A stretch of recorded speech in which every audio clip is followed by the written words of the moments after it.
The departure. The day came, the day everyone had both prayed for and dreaded. Zuri's ticket had arrived, a seat booked on a luxury coach bound for Cape Town, the kind of bus she had only ever seen from the distance of dusty taxi ranks, its glossy green paint shining like a promise. Her travel bag was packed and repacked at least 5 times that morning. Inside were new clothes she had never dreamed of owning, dresses, jeans, jackets, even boots, her toiletries carefully folded between layers of neatly wrapped outfits, her basket of food, apples, oranges, packets of chips, water bottles, a flask of juice sat ready by the door. Her smaller sling bag, brown velvet leather, carried her lip gloss, her few notes of cash, and her prayer book. At the same time, in the township, the Zikalala home was buzzing. As Zuri prepared to leave, workers had already arrived to start renovating the family home. Joseph and Namsa were being moved, with the children and Gogothoko, into a rented house nearby while construction went ahead. Cracked walls, leaking ceilings, and cold drafts would soon be replaced by strong bricks, wide rooms, and warm security. But for now, it was still goodbye. Before she left, they gathered in the front room, the one with peeling paint and sagging ceiling boards, and prayed. Their voices rose together, strong despite the tremors of grief. "Don't forget to pray," Gogothoko said, her arthritic hands trembling as she touched Zuri's head in blessing. Her voice cracked with age and faith. "My dear, we're proud of you," Mama Namsa added, her eyes wet with tears she refused to wipe away. Little Zakul, only 9, buried his face in her waist. "Sissy, please don't forget about me. I love you." Zuri crouched down, cupping his cheeks in her hands. "If I forget you, Zakul, I've forgotten myself. And that can never happen." Zinho, usually full of words, had nothing this time. She stood quietly, her bold mouth silenced by heartbreak, tears streaking her cheeks. For the first time, she could not find the sass to make everything lighter. Zema sobbed softly. "We love you, Sisi. Go well. Make us proud." Zuri hugged them all, her arms circling her family, her strength pretending to be unbreakable. Her eyes shone, but she refused to let the tears fall. She held herself firm for them. But the moment she stepped into the taxi that would take her into town, her tears slipped free, rolling down her cheeks as the township streets blurred past her window. The ride to town felt too quick. Every sight, the corner shop where they once begged for sweets, the dusty road where Zakul had scraped his knee, the cracked houses of neighbors, who had always greeted them with kindness, seemed to disappear. Before she could take it in, she pressed her face to the glass, trying to memorize it all, knowing she didn't know when she would see it again. At the bus depot, she nearly climbed into one of the older, rust-streaked coaches out of habit, but a uniformed driver stopped her. "No, miss," he said kindly. "Your ticket says the luxury line." He pointed across the lot. And there it stood, a green luxury coach, its chrome glinting in the sun, its tinted windows reflecting the sky. Zuri froze, her mouth parting in shock. She had expected a seat, nothing more. This bus looked like something from another world. The driver checked her ticket and bowed his head slightly. "Yes, ma'am. You're in the right place. Welcome aboard." No one had ever called her ma'am before. Inside, the bus was spotless. Plush seats, overhead compartments, small sliding tables. She walked down the aisle in awe, her long hair flowing behind her, her navy dress and denim jacket fresh against the white, sneakers that still squeaked like new. Her black travel bag rolled beside her as she balanced her basket and sling bag. She found her seat, tucked her bag neatly beneath it, and placed her basket on the small pull-out table. She unfolded her blanket, just in case the night grew cold. Moments later, an elderly white woman with kind, gentle eyes sat beside her. She smelled faintly of lavender soap and wool. She smiled warmly. "Hello, dear. I'm Mrs. DeBank. Going to Cape Town." "Yes, ma'am," Zuri said shyly. And just like that, companionship was born. They talked the whole way. Mrs. DeBank told her about her daughter and grandchildren, about the new baby on the way. Zuri shared her own story, how she was going to work for the Stain family, how this opportunity could change her family's life forever. "You are blessed, my dear," Mrs. DeBank said, squeezing her hand. "I know that couple. They are good people. Do you pray?" "Yes," Zuri answered quickly, without hesitation. "Every day. Then God will keep you." They shared fruit, water, and even laughter. At a roadside stop, they bought steaming tea. Exactly as her father had told her she might need. Mrs. De Bank offered her warm water from her flask, and Zuri accepted gratefully. And when morning came, the driver announced over the speaker, "Cape Town ahead." Zuri's heart raced. By noon, the bus pulled into the station. Zuri and Mrs. De Bank hugged tightly. The old woman pressed a small scrap of paper with her number into Zuri's hand. "You call me, child, if you ever need anything," she said. Zuri's eyes watered again. "You were like a grandmother to me on this journey. I'll never forget you." She stepped off the bus, her feet touching Cape Town soil for the first time. The air smelled different, salty, sharp, alive. As she dragged her bag and basket, tired but determined, she lifted her eyes and saw the white hillocks coming down the hill. The bakkie stopped. The window rolled down. A tall man leaned out, his presence commanding, his eyes steady but kind. "Hi," he said, his voice deep. "Sorry, are you Zuri?" Zuri swallowed hard, her heart leaping. "Yes, sir. I am." The moment the words left her lips, their eyes locked. John Stain felt it like a rush of air, a flicker of warmth in his chest. For the first time, the dream in his heart, the laughter of many children, suddenly had a face. When John's eyes met Zuri's, something cracked open inside him, something he hadn't felt in years. No, something he had never felt quite like this. It wasn't just admiration or fondness. It was an electric pull, a pulse that gripped his chest like a fist. Her skin was smooth, glowing in the Cape sun. Her smile, shy, uncertain, shone like an angel's, and her innocence, that purity of youth, struck him harder than he wanted to admit. For a terrifying, dizzying second, John thought he was 16 again. Zuri felt it too, though she fought it fiercely. Butterflies stormed her stomach, her knees nearly gave way beneath her. She prayed silently, desperately, "Lord, keep me pure. Lord, help me. He's married. He's married. He's married." But her body betrayed her. She couldn't stop her heart from racing, couldn't stop her eyes from catching his again and again. This wasn't the small crush she'd once had on boys in class. This was heavier, deeper, dangerous. John bent down awkwardly, fumbling with her luggage as if it were the most complicated task in the world. "Here, let me," he said, clumsily lifting her heavy bag into the back of the hillocks. His hands shook. He grabbed the basket next, then opened the door for her with all the nervous courtesy of a boy on a first date. "Thank you, sir," Zuri whispered, sliding inside. "Call me John," he muttered, his voice rougher than he intended. He shut the door, his heart hammering. They drove up the hill. The silence was unbearable. John's eyes betrayed him. Again and again they flickered toward her. Once, too long, he swerved, jolting the wheel just in time to miss two goats crossing the dirt road. "Ah, I'm sorry. I'm sorry," he blurted. Zuri gasped, clutching the handle of the door. Then, softer, "It's okay." Her voice was shaky, but gentle. She knew he'd been looking at her. She felt it. And that frightened her even more than the near accident.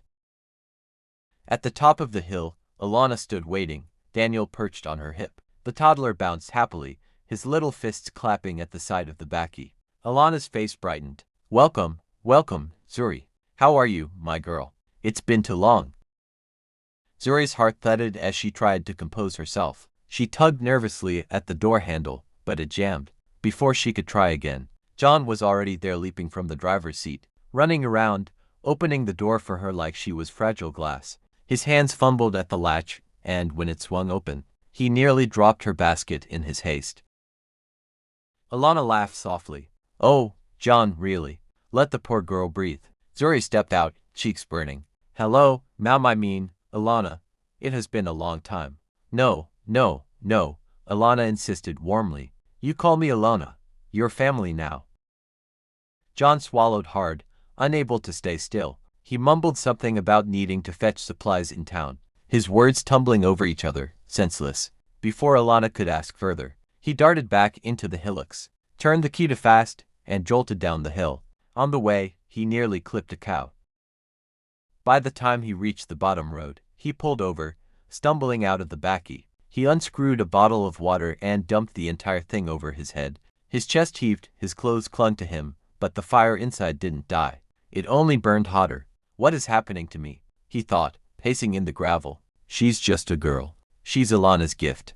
Why am I? Why am I? He drove blindly to the Val-de-Fine farm, where his old friend Stephen lived with his wife Susan. Stephen greeted him with surprise.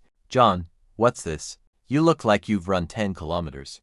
Stephen, I need a cigarette, John blurted, collapsing into a chair. Stephen raised his brows. A cigarette?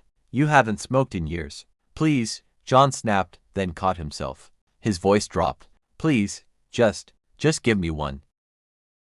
Stephen obliged, sliding the pack across. John lit one with trembling fingers, dragging the smoke deep into his lungs like it could quiet the storm.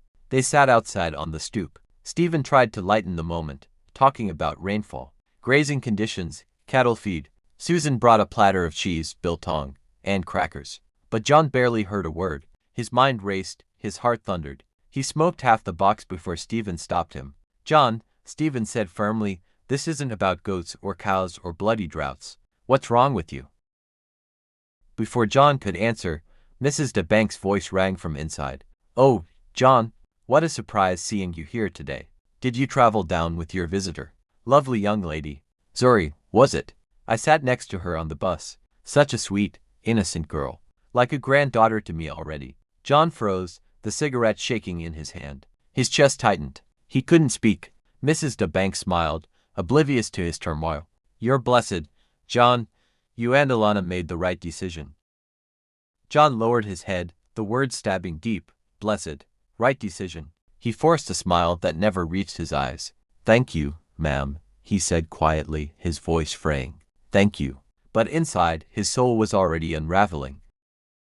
John paced like a caged animal on Stephen's stoop, hands running through his hair, chest heaving. He couldn't sit. He couldn't breathe. Stephen leaned against the rail, arms folded, watching his old friend unravel. John, stop pacing. Just talk to me, man. This isn't about cattle. You haven't heard a single thing I've said about the drought. What's going on with you? John spun, words tumbling out, half finished, broken. Stephen, my life it's about to change. I don't even know what we've done. Mrs. de Bank, she said we made the right decision. But she doesn't know. She doesn't know what I felt when I went down that hill. Stephen frowned. What do you mean, what you felt? That girl, John's voice cracked, his hands trembling. That girl, Stephen, she's a blessing. Yes, beautiful, kind. But my heart didn't stop pounding from the second I saw her. I think I fell in love. Stephen's jaw dropped. He stared, stunned, like someone had slapped him. He'd known John his whole life. And never once had John spoken about women like this. They'd all admired beauty in passing, sure. But John was always steadfast, always unmoved. And now, his best friend looked like a teenager again. Shaking, sweating, confessing like a guilty boy. John, Stephen said slowly, do you hear yourself? She's barely more than a girl. You're married to Alana. I know, John hissed, dragging his hands down his face. God, I know. Please, you can't say anything. Not to anyone. Not even Susan. I shouldn't have said it. I shouldn't have told you. And before Stephen could press him, John was already stumbling back to his hillocks. I need to go. I've said too much. Forget I said anything. The engine roared to life, gravel spitting as John sped off, leaving Stephen frozen on the stoop, mouth open, unable to move. Dear God, Stephen muttered, running a hand over his jaw. John Stain, in love with someone else, with her? What the hell just happened? While John was spiraling at Stephen's farm, Alana took Zuri's hand warmly. Daniel rested against her hip, babbling happily as if to break the tension. Come, Zuri, Alana said with a smile. Let me show you around. They walked past the double-story farmhouse. Its whitewashed walls glowed in the afternoon sun, wide verandas stretching across its face. Zuri's eyes widened. She had never seen such a home outside of magazines. This is our main house, Alana said proudly, though her tone was playful. John always says he built it too big. He wanted enough room for, oh, millions of children. She chuckled, shaking her head. It's our little joke. He wanted 20, maybe 30, but I almost didn't survive Daniel's birth. The doctors told me no more. Zuri's steps faltered. She turned, eyes soft, face full of sympathy. I'm so sorry, Alana. Alana waved it off gently. No, it's all right. Life doesn't always go as planned. We've been blessed with 3 beautiful children. I tried to remember that. Still, Zuri's heart ached. Her respect for Alana deepened. She saw the quiet courage in her eyes. They continued walking until they reached the newly renovated cottage nestled between flowering jacarandas. Alana opened the door, motioning Zuri inside. Zuri gasped, This is mine." The cottage gleamed with fresh paint, brand new furniture, polished counters, and neatly folded towels. A small living room opened into a modern kitchen. The bedroom glowed with crisp linens, a soft duvet, even a vase of fresh flowers on the bedside table. "It's too much," Zuri whispered. "It's bigger than our whole home." Alana laughed gently. "Well, your family's home won't stay the same either. You'll see.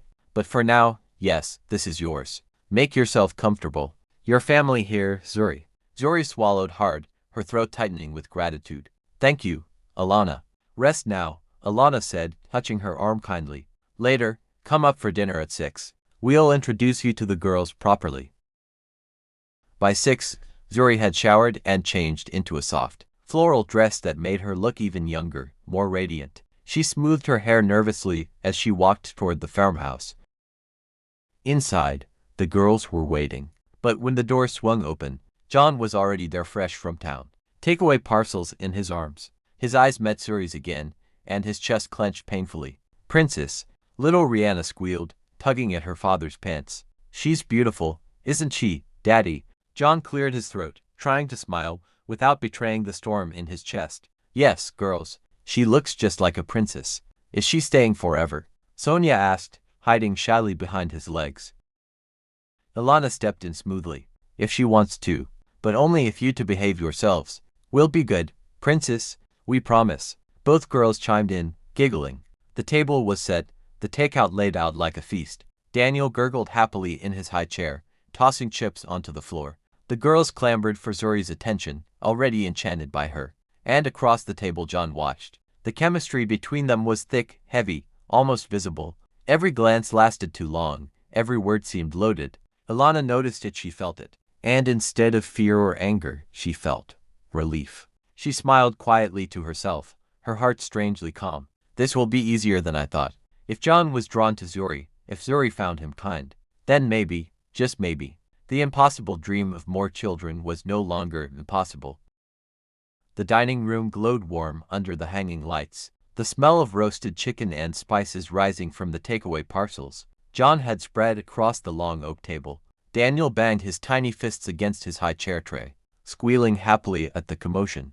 "All right, everyone sit," Alana said cheerfully, motioning to the chairs. "Let's make Zuri feel welcome." But the twins were already circling Zuri like curious kittens. "You do look like a princess," Rihanna exclaimed, eyes wide, her curls bouncing as she leaned in. "No, more like a queen," Sonia countered, tugging on Zuri's dress. "Daddy, isn't she a queen?" Rihanna insisted. John cleared his throat, his voice catching. Yes, she's very elegant." His eyes darted to Alana, then back to his plate, fumbling with a serviette as though it were the most complicated thing in the world. Zuri felt her cheeks flush hot. She forced a shy laugh.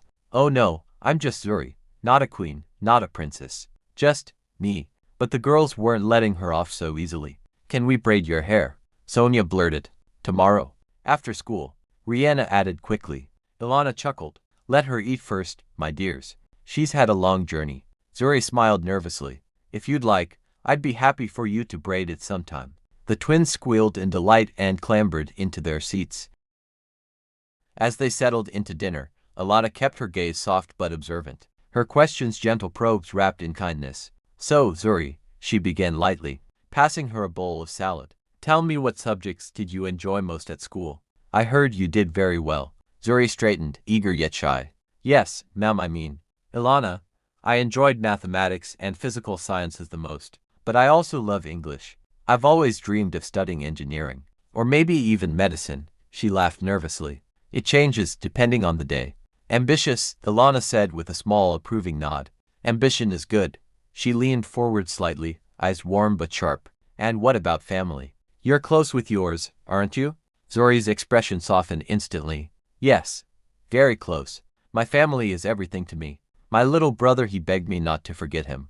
I promised I never would. If I forget him, I forget myself. That's impossible." For a moment, Alana studied her face, and something eased in her. Zuri was genuine, loving. John tried to keep his focus on the food, but every time Zuri spoke, his eyes flicked up. When she smiled, his fork paused midair. At one point, he reached for the bread basket and nearly knocked over his glass of water.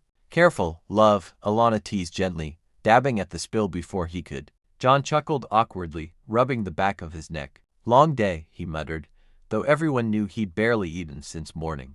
Zuri kept her eyes down, nibbling at her food, though her pulse raced. Every time John's voice reached her ears, her stomach fluttered. She prayed silently, Lord, please, keep me steady. Please don't let me make a fool of myself. The twins filled the silences with chatter, their energy uncontainable. Zuri, do you like dolls? Do you know how to swim? Can you sing? Daddy says Mommy sings like an angel. Can you sing too? Zuri laughed softly, overwhelmed. I like dolls, yes. And swimming I don't know how, but I'd love to learn. And singing. Oh, I only sing at church. Nothing special. Sing now, Sonia demanded, pounding her little fist on the table like a judge. Yes, sing, Rihanna echoed. John smiled faintly, his eyes lighting. Girls, let her rest. She just got here. Ilana chuckled, her gaze sweeping. From her husband to Zuri, she saw the way his shoulders tightened, how he couldn't help but glance at the girl. But instead of confronting it, she let the girl's chatter carry the night. As the meal went on, laughter rose, plates emptied. Daniel smeared mashed potato across his cheek. To any outsider, it looked like a perfect family dinner with a guest welcomed like kin. But beneath the surface, there was a current unspoken, undeniable. Zuri felt it in the way John's laughter caught in his throat. John felt it in the way her eyes darted away too quickly. Alana felt it most of all, like an invisible thread had been spun across the table, delicate but impossible to ignore. After dinner, the laughter of the girls still echoed faintly in the halls when Zuri, standing shyly by the doorway, cleared her throat. Alana, may I please use your phone to call my family, just to let them know I arrived safely? Alana opened her mouth to answer, but before she could, John, too eager, too quick, pulled his phone from his pocket. Here, Zuri, he said, almost stumbling over the words, his hand outstretched like a boy offering sweets. Use mine. It's already charged. Alana glanced at him, an eyebrow raised. He pretended not to notice, fussing with unlocking the screen. Zuri took the phone with trembling fingers, her heart skipping oddly at the simple kindness. She dialed, waited, and then her family's faces appeared on the screen. Zuri, they chorused, voices bursting through the speaker. The room filled with the familiar warmth of home. Her mother's eyes brimmed with tears. My baby, we've been waiting to hear from you. Her father leaned closer to the camera. How was the trip? Are you safe? Zuri beamed, her voice bubbling with excitement. Yes, Baba, I'm safe. The trip was long, but beautiful. I met a kind lady on the bus. Everyone has been so good to me, and the Stain family. They've welcomed me like their own. She kept her words careful, her heart hiding the truth that she had fallen in love with a man that very day, though she barely understood it herself. Then Gogo Thoko's wrinkled face filled the screen, her eyes twinkling with wisdom. My child, she said, tilting her head, you look different already. Those eyes, they remind me of love. Zuri, did you find love so quickly? The family erupted in teasing laughter. Zuri flushed crimson, her hand darting to the corner of the screen. Oh, the network hits bad here, she said hastily, switching off the video.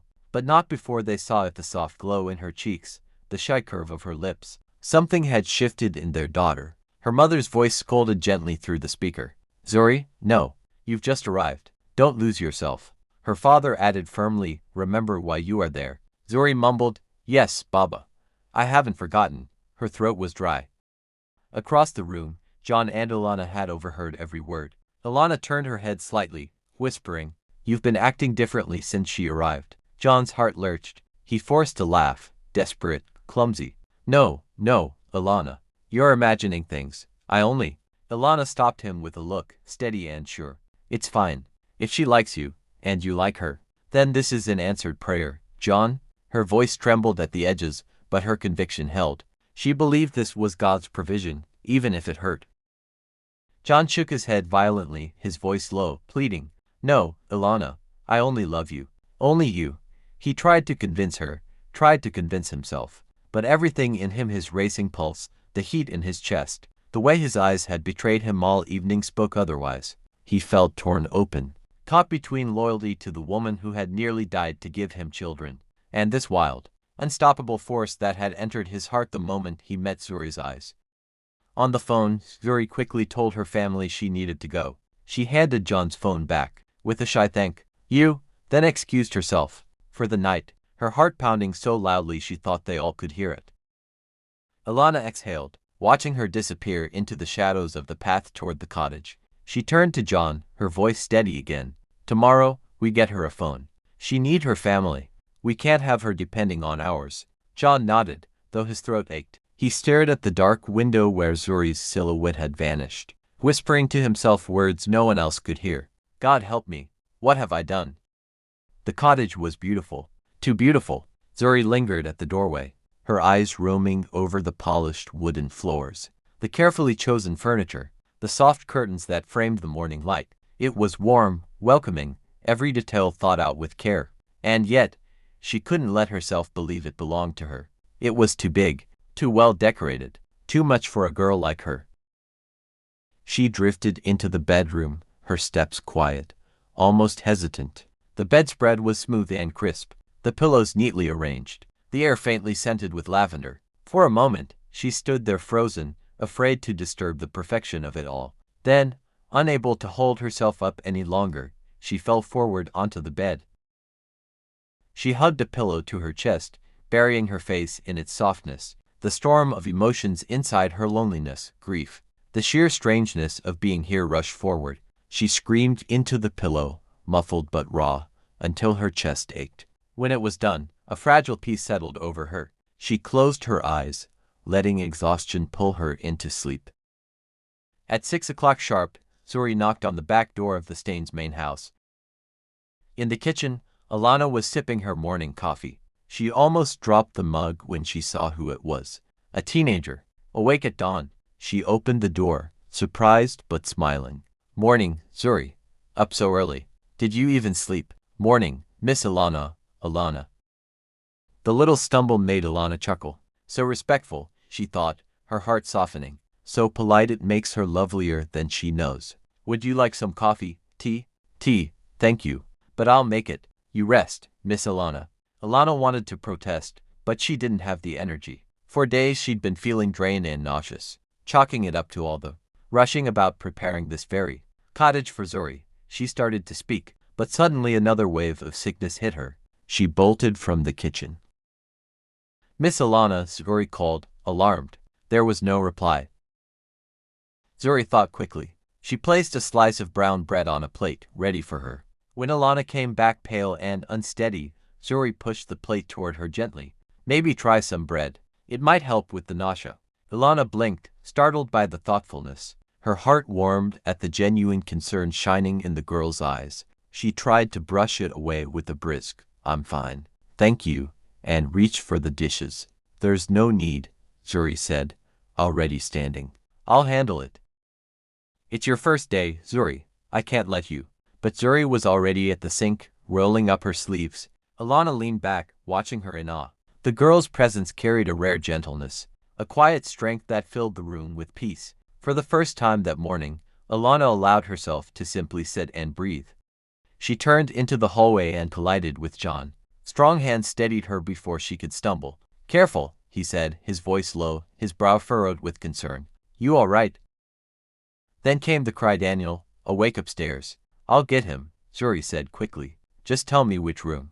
Alana tried to reply, but dizziness silenced her again. Zuri didn't wait. She followed the sound.